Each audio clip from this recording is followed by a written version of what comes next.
All right. So hi, everyone.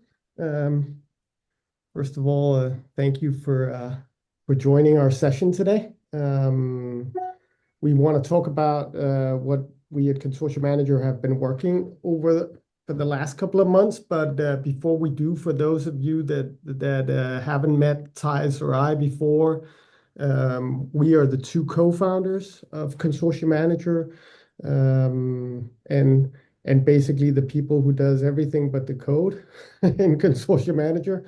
And we really appreciate you being here today because we've been working hard on making management of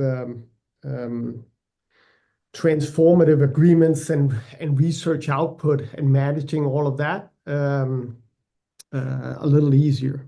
So we want to introduce you to the things that we've been building over the last couple of, well, I guess 6 months or so, which is our attempt at solving these issues around research output and transformative agreements, both on the library side, but also on the author side.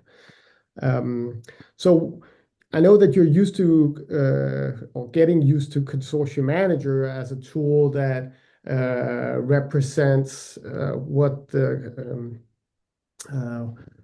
the consortium has agreements on. But these tools that we're going to show you are a bit more based on what you subscribe to and not just what has been agreed by the consortium as a whole. So they're a bit more specific and tailored to the individual institution. But before we get to that, we wanted to just go over some of the challenges that libraries are facing today with these on the topic of open access and transformative agreements, and let you know why we decided to build these tools. So I think we have more than 1,000 OA agreements in place in the world from more than 60 publishers at this time. These agreements include not only what can be read, but also where the institution can publish and under which conditions. That has created several new challenges for both libraries and their researchers, as all these agreements, they differ slightly in their terms and their options. And these issues are what we want to start addressing. So if we start out with the author challenges, we looked at some of the research that has been conducted in this area. And ResearchGate, they recently asked 2,000 researchers in a broad survey about their familiarity with open access agreements. And actually, only 8% felt that they were very familiar with them. Oh, I can hear someone who's not muted. Just see. Thijs, can you figure out who it is that's not muted? Yeah, it's the A full four.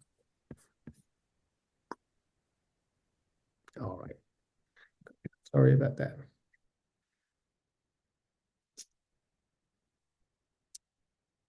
So only 8% were actually familiar with them. And I mean, you are the guys and your consortium are the people that are venturing into these agreements to help the researchers out. If they don't know that they exist, it's not a good thing.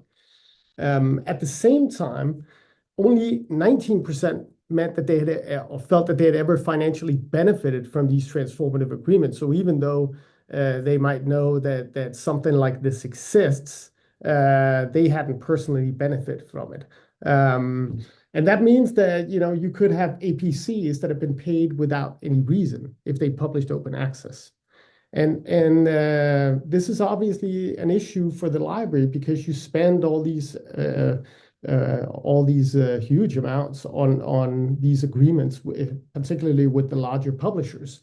And then if the researchers are not aware, they might end up paying APC charges that you had already paid for through your agreement, which is another form of the double dip, you could say.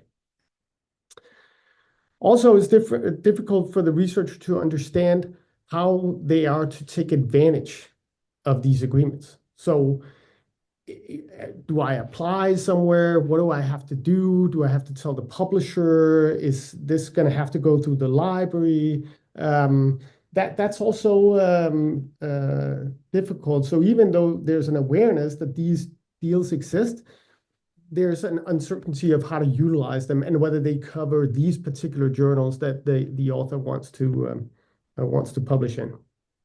So what we're trying to do is we're trying to solve for this challenge that the researcher needs to know where they can publish, and they need to understand whether they can avoid paying APC charges if they want to publish open access.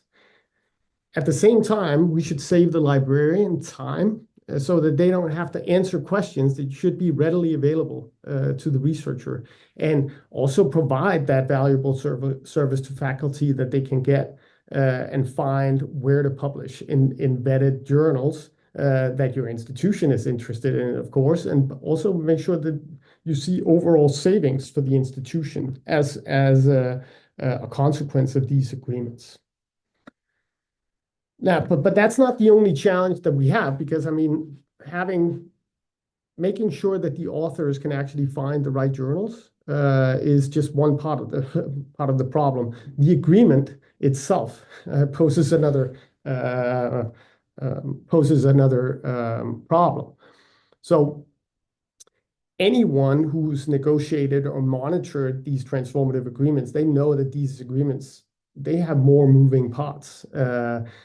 There are issues with the complexity. It's really time consuming because you have to look in different places to find all the information that's relevant for the deal. So there's an element of unpredictability because you don't know in advance how much you're going to publish and whether you're going to hit the cap that is often included in these agreements.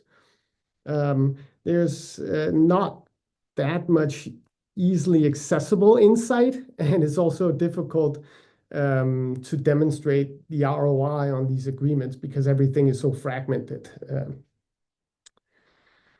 So some of the examples of the new tasks that librarians are being asked is to record the titles and the APC costs, validating articles and matching them with the transformative agreements, monitoring and managing the OA share and license type development, and calculating ROI, etc. So where in the past it was more or less sufficient to sign the license agreement and make sure that access was available from the IP address ranges and then monitoring the usage data perhaps.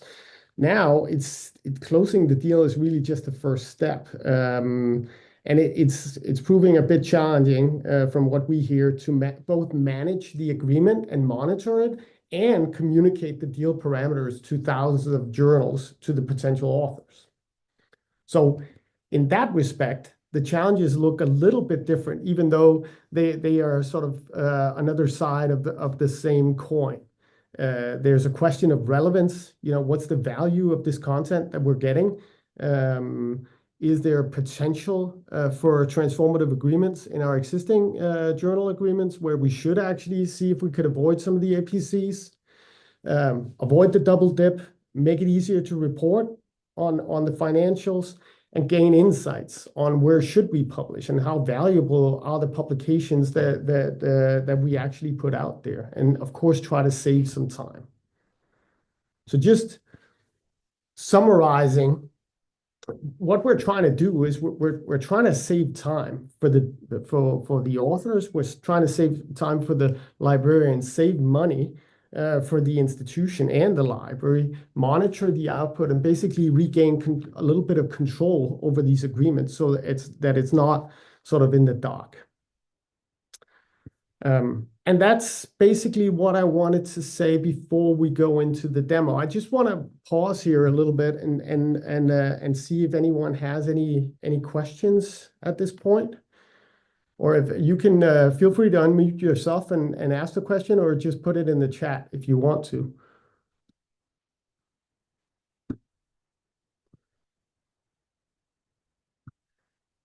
All right. Good. So we've made an extension to ConsortiaManager that actually allows you to, if you've ever used the switch account feature, where you can switch between different consortia that you're a part of.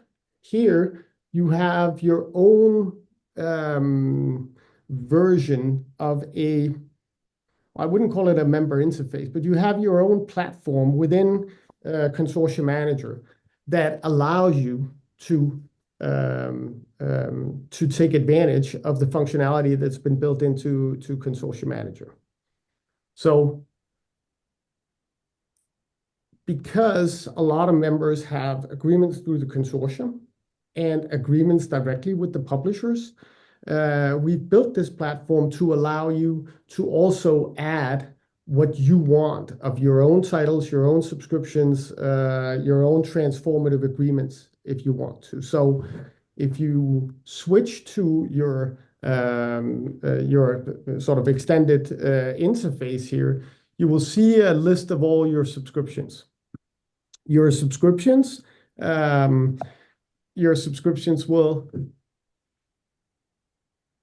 will flow from the consortium into your instance, but you can add your own as well, and they will all be listed here.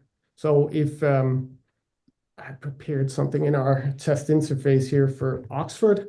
So if we have a subscription to Oxford University Press, it could be a read and publish agreement, it could be any agreement really. We can actually see that we have a current period here for 2025. We can see the price, and we can see all the subscription periods that we've had. And of course, we can see if we have any, let's say here we have a published title list. So again, circling back to what we talked to before, we have read title lists that control what can we actually read, what can our users access, but we also have published lists, and they define where we can publish and under which conditions. So there could be different conditions. It could be a discounted APC rate. It could be free. There could be author instructions. There could be descriptions of the journals, etc. All those things are controlled here in the title list section. Of course, you can also look things up by publisher or by product if you want to. So this is AAAS. So if I wanted to see here, I can see all the titles that we have accessible from this publisher. Now, the interesting bit, though, is what can we do with this? So all your subscription information flows from ConsortiaManager into this tool automatically. You add your own if you have something directly.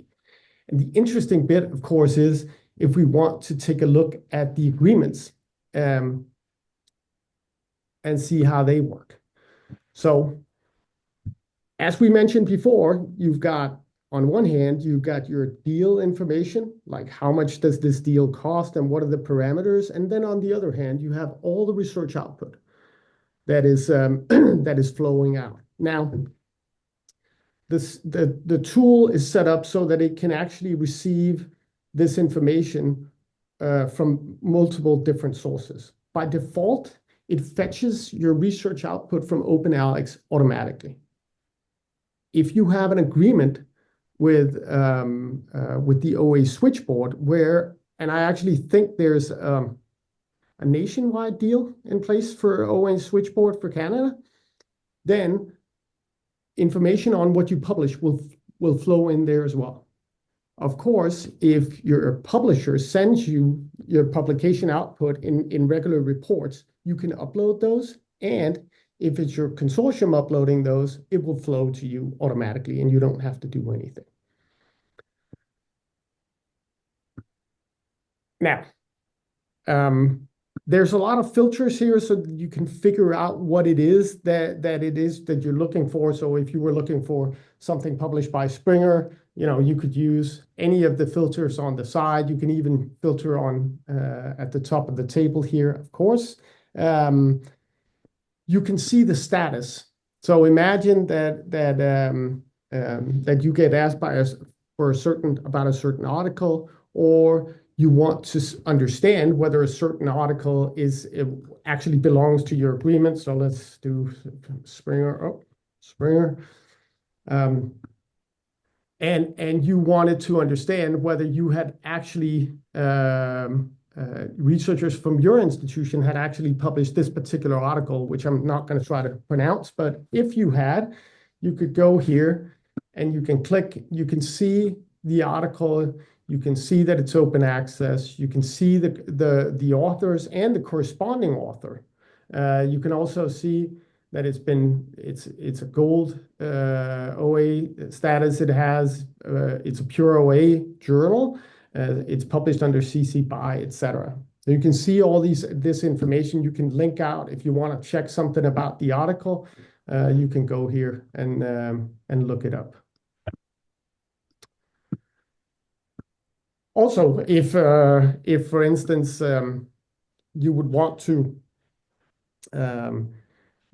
change the status. So for instance, you say, listen, this is actually not my article. I didn't publish this. You can mark it as rejected in the sense that this does not belong to you. So you can keep track of whether what you're being informed by the publisher or from the OA switchboard or OpenAlex, whether this is actually yours or not. And of course, you can also approve them if that's what you do. It's very different from institution to institution to the level of detail they go into this with. But one thing's for certain here, by just looking at the original source, you can actually compare what has come in from OpenAlex, what has come in also from OA Switchboard, and what has also been reported by the publisher and uploaded by your consortium or your own institution. All right, that's what I'm going to say about the research output that flows into the system, because that's just one of the building blocks of the agreement manager. So if you want to do a subscription analysis of an actual agreement, you would simply go to the subscription analysis, and we did what did I agree? Oxford, right? That's what I suggested.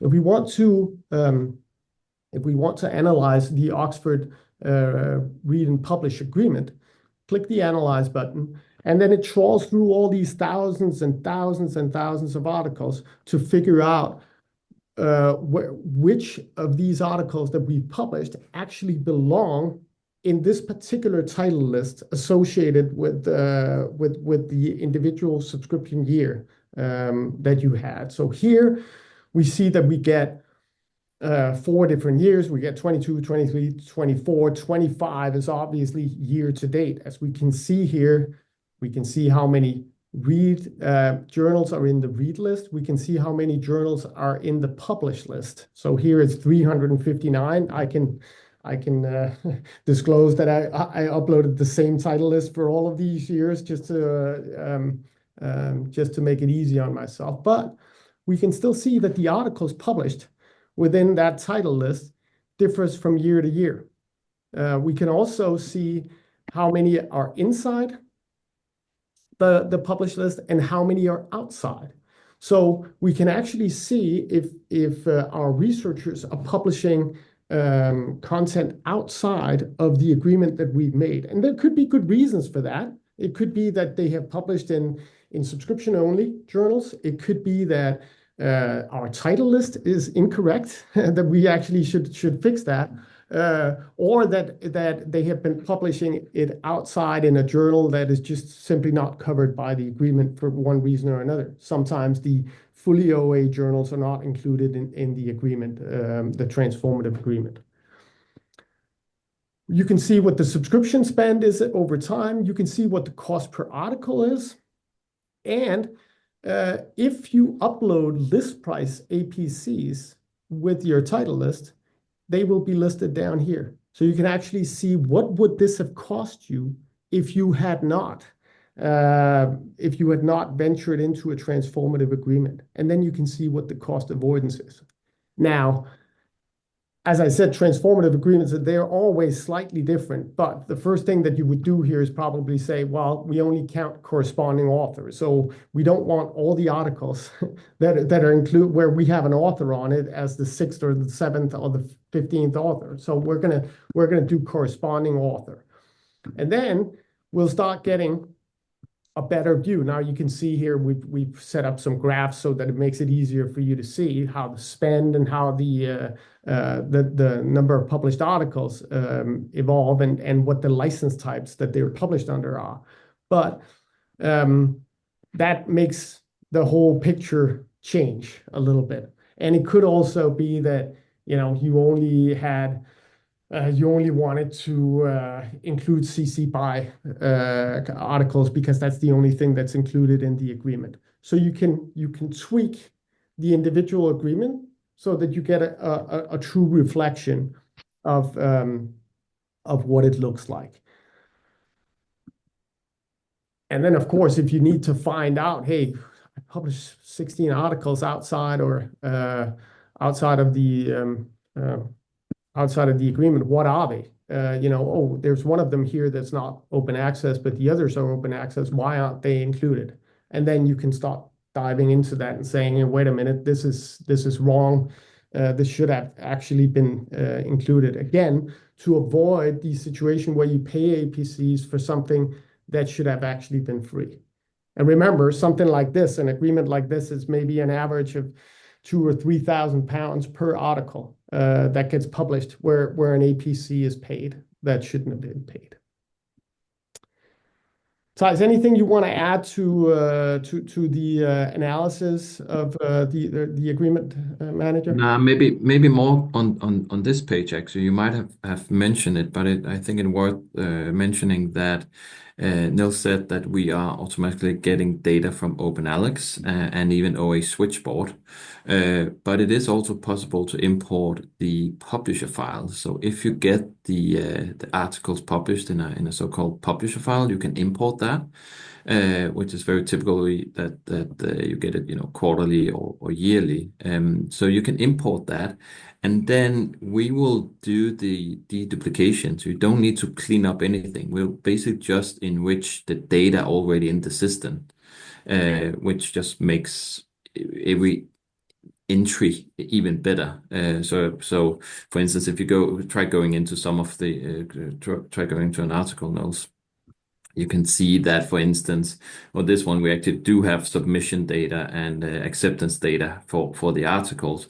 Those are things that are not always the case, but might be something we could get from OA Switchboard or from the publisher. So it's just to say that data points will be enriched and better, the more places we can find that article. Yeah. So and it's actually kind of interesting too to see, like you can see here that we've had 2 articles that have flowed in today from OpenAlex. So this is something that sort of it ticks in as it's being updated, in Crossref and therefore in OpenAlex, etc. So it's something that just flows in. And also some of the problems that we see with data, this I can actually just I wasn't going to touch on this, but actually it's important that the data that comes in is not always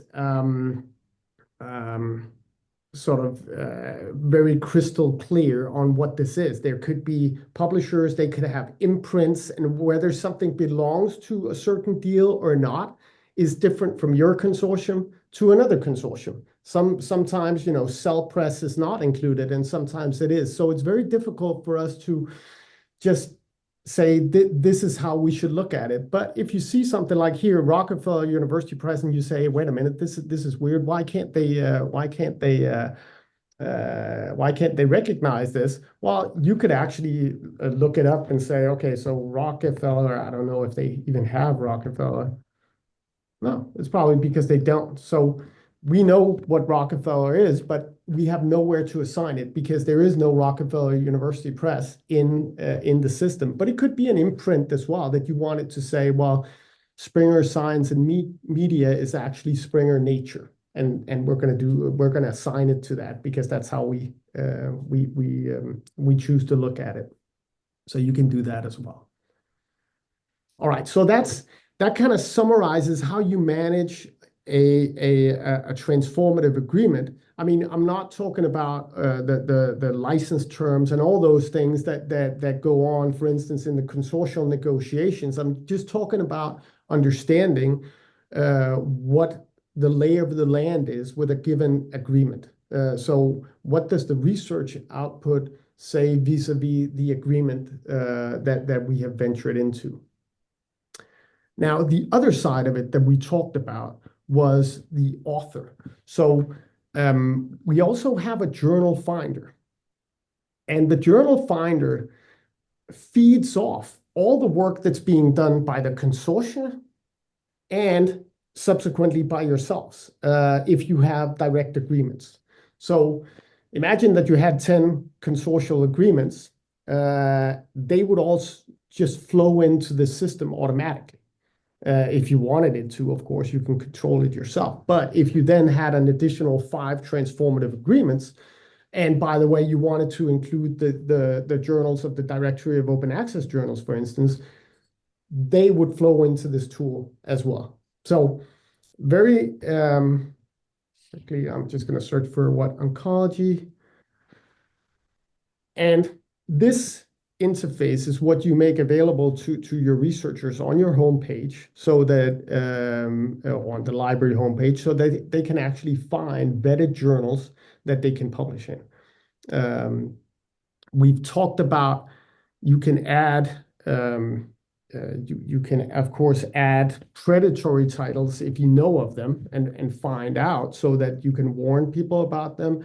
But in many cases, journals get hijacked, right? So it looks like it's the real journal, but it really isn't. So it's very important to have a positive list of titles that say, you know, if I tell you and link you to abdominal radiology here, it's going to be the real thing. It's not going to be some kind of fake journal that's just trying to take your money.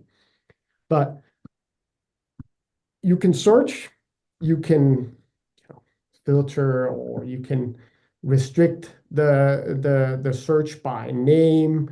You can say, well, I just want the ones that are free to publish in. But as you see here, that includes, in this case, paywall journals, but you only want the ones that are fully open access. They're here. When you look at the journals, this card gives you an idea of whether you publish, your institution publishes in this journal. So to give it a bit more validity, to say, well, this is a journal where we can actually see that we have published in or participated, not necessarily as a corresponding author, but some of our researchers have published in this journal. You can see what you're going to be publishing under, which license. You can see the citedness. That's it is OpenAlex's own measure of how much this is being cited.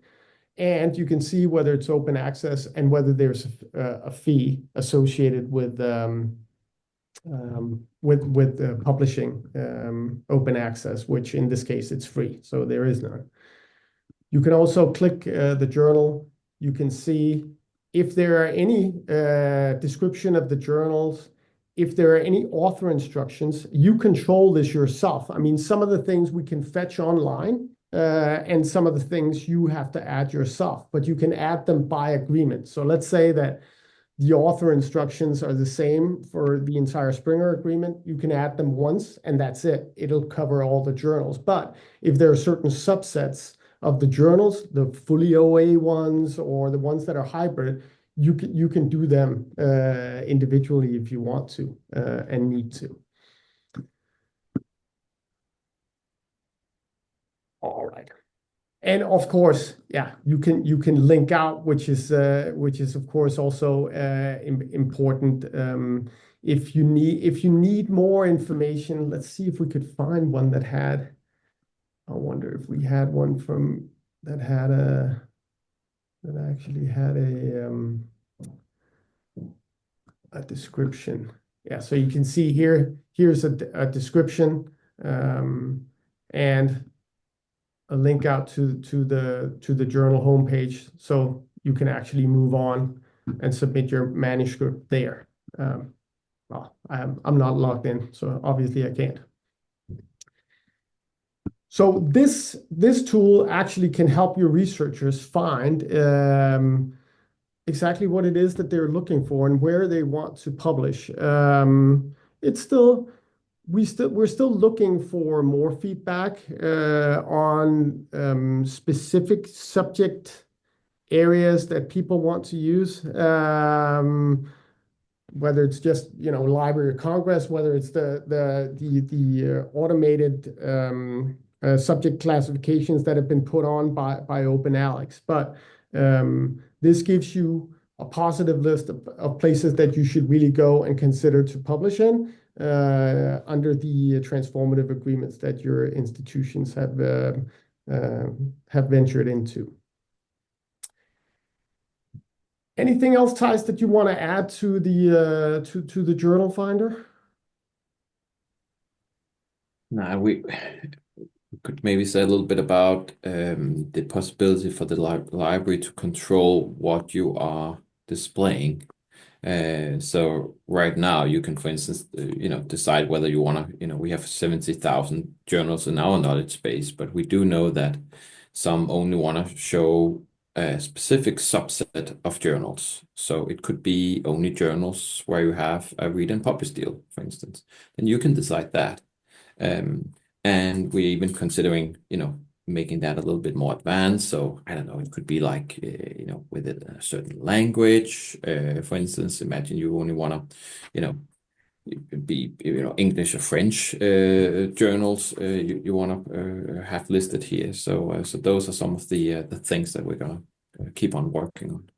Yeah, and improving the algorithm, right? Because, I mean, again, if there's 70,000 titles, you really don't want to expose your researchers to 70,000 titles because there are plenty of them that are not worth publishing in. So the algorithm that will consider relevance and understanding where your researchers are already publishing, what kind of language is it published in, how often is it cited? Is this something where you've gone into an agreement with? I mean, as I just mentioned here, like I can say that these are paywall journals. Do you want them included as well?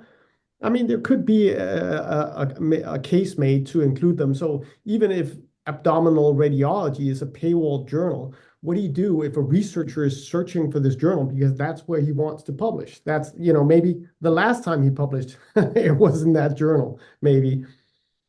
Is he not supposed to find it, or is he supposed to find it and just say, this is actually a paywall journal. You should consider whether there's an OA alternative.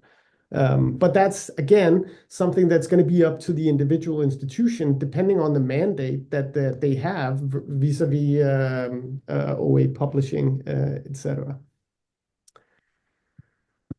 So there are not too many. Let me just go back to this. There are not too many requirements for this. So, I mean, right now, basically, it requires an institutional role ID to be added to ConsortiaManager. That will flow down into the Agreement Manager and Open Journal Finder. And then it's optional to add own subscriptions and prices and list of titles included in the agreements.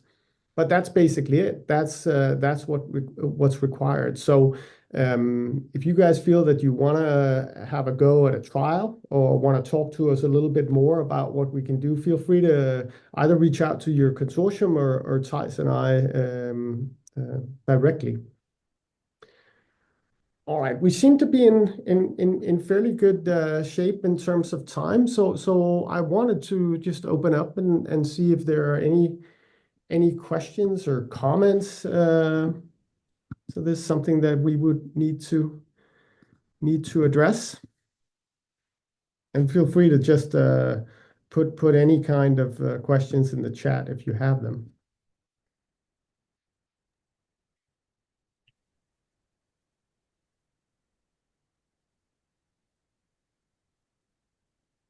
Niels, I'll start off if you like. It's Peter Webster from St. Mary's University.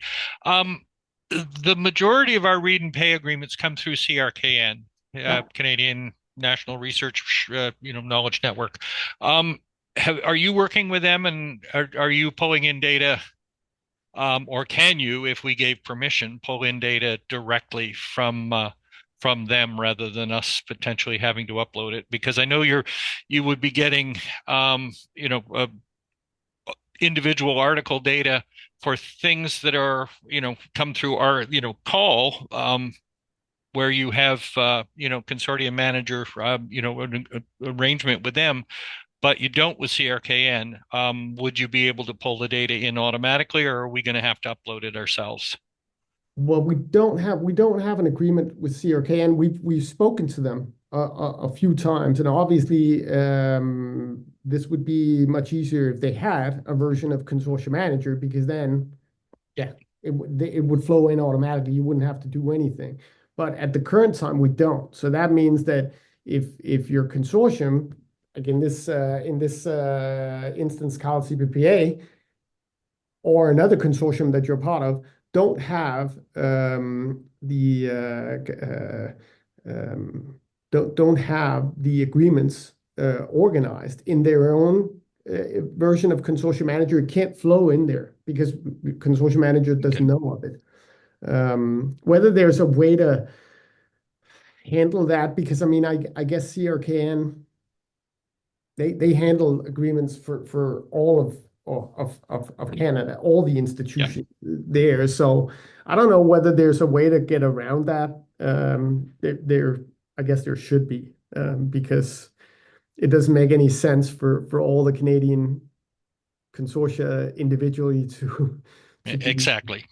to be Yep. recording this, because I mean I've done my part of title list uploading and all that stuff, right? And it would be nice if that could be done once and then cover everyone instead of, and that's basically that's what we felt when we built these tools, is that the members should benefit from what the consortium is doing. Like every member should not be messing about with Excel spreadsheets of, where can we publish and what can we read and what did we publish, sort of on an ongoing basis, let's say monthly or quarterly, that you need to record what you've actually published by uploading the files from the publisher. It doesn't make any sense. It's much easier if it gets done once for the entire consortium. Um, so I don't know whether you have any clever ideas for that. No, but I understand but I think it's something we can talk with. We got 11 Canadian consortia, Yeah. but not CRKN. So I think this is gonna be a relevant discussion for all other Canadian consortia. So we probably need to talk with them about them as well. Yeah. Yeah, I've that's one that would need to be worked out. The other question that I've got is, you did not mention ORCID at all. You mentioned OpenAlex. Yeah. I don't know about other institutions, but for our institution, both author disambiguation and institutional disambiguation in OpenAlex is pretty poor. Yeah. So I don't have a lot of confidence that data coming in from OpenAlex would need to, it would need to be cleaned up a lot. Yeah. So a couple of questions there. Are you guys working with ORCID? Because we're making a push to get the authors and their publishers to move information about their articles into ORCID. But also, if I disconnect something in ConsortiaManager, in other words, say this isn't actually an author, an article from our institution, does that flow back to OpenAlex? Does that help to clean up OpenAlex, or am I making that change just in your system, but it's still wrong in OpenAlex? It's still going to be wrong in OpenAlex, and I mean, Okay. there's a project going on for that thing, like an entire Yep. project with participants from actually OA Switchboard said to us that we should join. I can't remember the name of it off the top of my Yep. head, but we should join it because it's a major problem.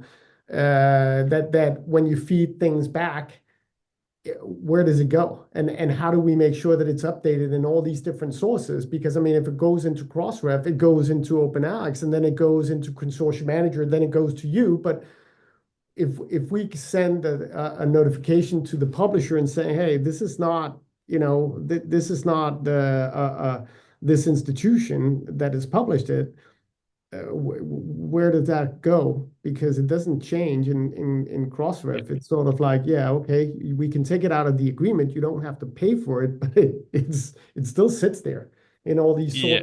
sorts. So the thing that we're looking at is now we've enabled managing whether is this ours or is this not. So you can actually go and say to the publisher, listen, we've looked through these articles as they came in, and over the last quarter we've caught these 5 that are not part of ours, and it's not ours. So what we will do next is to make sure that we can report back to the publisher easily, maybe by email or something, one click type of thing. But how that bigger picture is that's probably beyond our sort of pay grade, so to speak. How do we fix that? But we can report it back to the publisher. But we can't promise you that it has to come from the publisher if it's gonna change, right? So you would report back to the publisher. The publisher hopefully would bother to make a correction in Crossref, and that correction in Crossref might fix OpenAlex. Yeah, I mean, because we are developing this wonderful open metadata environment, where most of the metadata for scholarly articles is out there somewhere. But you're one of a half a dozen different services that are working with that metadata. And if we could come together and get a really clean metadata set, we would transform the whole environment. The thing that's holding us up is that metadata set is not clean or complete. No, and it's true. And I mean, I know that OpenAlex is applying all kinds of AI stuff to populate and enrich the data and fill out the blanks, so to speak. But we're already filtering heavily. We're not taking everything from OpenAlex, because I mean, in where we're coming from, we're trying to help institutions with their transformative agreements. So we're not trying to map all of their research output or understand all these things. We're trying to focus on the task at hand. Whether we should expand on that is up to the institutions really to decide. But for now, we've been adamant at focusing on how to manage the agreement. So something you mentioned like ORCID, if the data was there, we'd love to use it. But I mean, even when we started the first pilot projects back in 2018, 19 with mapping research output towards the agreements, we could hardly even, it was a former colleague of mine that was in ORCID, and we could hardly get the ORCIDs belonging to a given test institution that we were trialing this with because of privacy concerns. So it was very difficult we have an identifier that no one can really know about. So we haven't been successful in just using the ORCID, because then it would be easy, right? Then it would be super easy. We could just have a list of ORCIDs associated with any given institution, and then you could get all the research output where those ORCIDs were at, either as a supporting author or as the corresponding author. But for now, our best bet is the institutional affiliation via the raw ID or Ringgold or any of the other identifiers.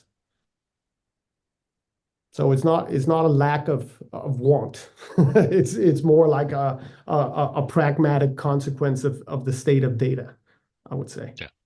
No, that's great. Thank you very much.